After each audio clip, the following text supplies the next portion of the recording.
Very small, soft. So soft. Mmm. Sarap.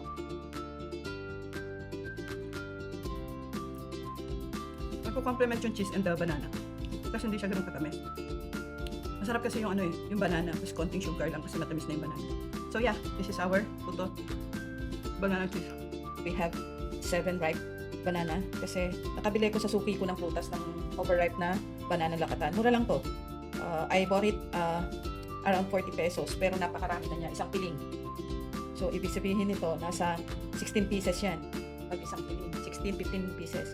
So ilan na magagawa mong banana puto cheese nun? So yun, kung gusto mo gumawa pang sarili, pang merienda, eh pag nagpa-grab ka ngayon, magkano na? Kung ikaw ay nagtitipid, then puto is the best choice kasi hindi naman siya nakakasawa eh. I-mash lang natin. Yung pag mash natin, at least meron naman, hindi naman sobrang mash na mash. At least may makakain naman na konting bits lang. Pero hindi pwedeng buo-buo. Pwede na natin ilagay ang lagay natin ang 5 pieces na egg. Mantika, 1 cup to. And vanilla essence. Siguro half tablespoon lang. Tapos i-mix lang natin.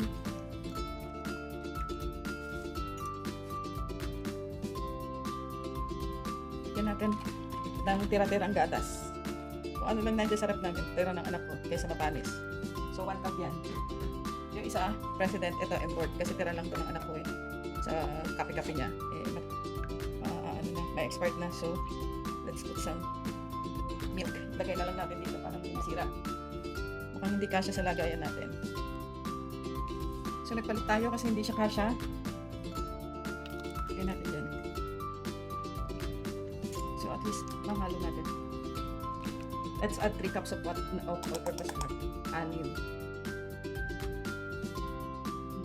Let's see.